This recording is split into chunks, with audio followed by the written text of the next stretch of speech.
Parfait.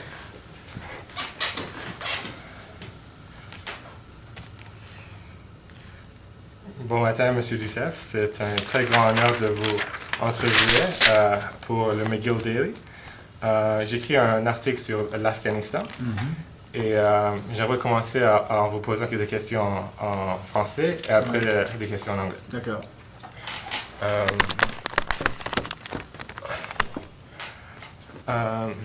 Est-ce que l'Afghanistan doit être un pays libre? Ben oui, tout le monde souhaite ça. C'est pas le cas actuellement, va sans dire. C'est un pays qui doit être accéder à la démocratie. On n'en est pas là. Comment pourrons-nous assurer la souveraineté de l'Afghanistan étant donné sa dépendance aux forces militaires des pays étrangers?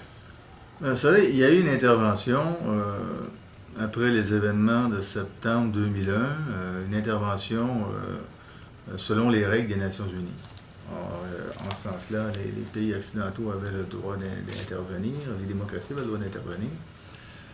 Maintenant, nous avons proposé plusieurs changements à la mission que le gouvernement canadien n'a pas fait. Maintenant, M. Harper a pris l'engagement de retirer toutes les troupes.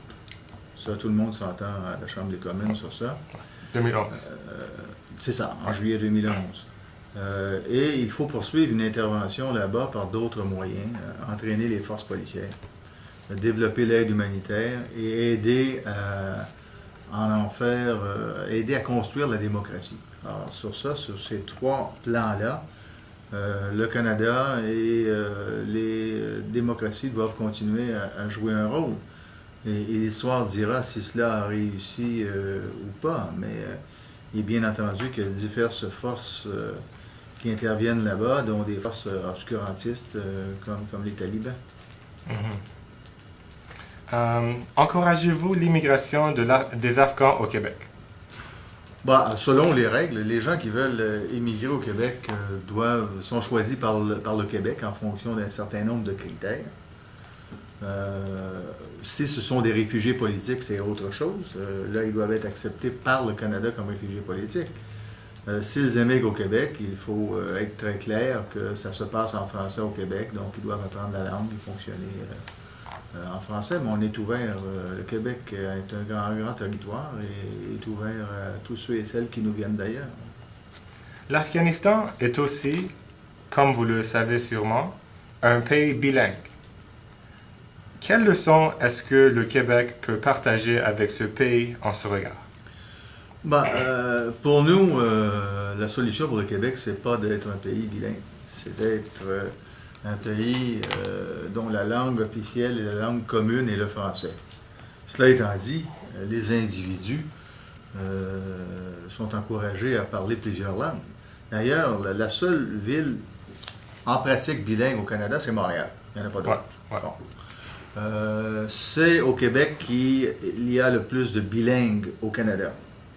Et c'est au Québec, Montréal particulièrement, devrais-je dire, où il y a le plus de personnes, dans les premières villes au monde où il y a le plus de personnes trilingues. Alors, ça c'est l'avenir. Mais ça n'empêche pas que la langue commune au Québec doit être le français. Comme au Canada, c'est l'anglais, on ne se comptera pas d'histoire. En Suède, c'est le suédois, puis en Italie, c'est l'italien. Puis, je pense que c'est l'état normal d'à peu près tous les pays au monde. Maintenant, est-ce que, à votre avis, cette guerre a rendu notre pays un État militaire? Non, absolument pas. Je pense que le Canada est une grande démocratie. Comme la France, comme les États-Unis, comme la Grande-Bretagne, avec une base démocratique très solide, des lacunes également, mais de grande démocratie. Et cela étant dit, le Québec souverain sera également un pays avec un haut niveau de démocratie. Pensez-vous que les statues bouddhistes détruites par le Taliban en 2001 devrait être reconstruit?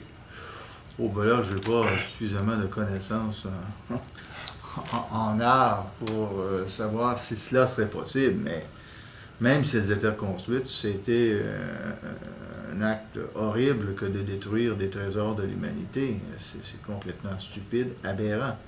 Or maintenant, les Afghans pourront décider de ce qu'ils veulent faire dans l'avenir. Que pensez-vous de l'accommodement raisonnable en Afghanistan? J'en vois pas en Afghanistan d'accommodement raisonnable, bien. Les femmes ont un rôle ce sont des êtres de seconde zone. On empêche les jeunes femmes d'étudier, elles doivent se voiler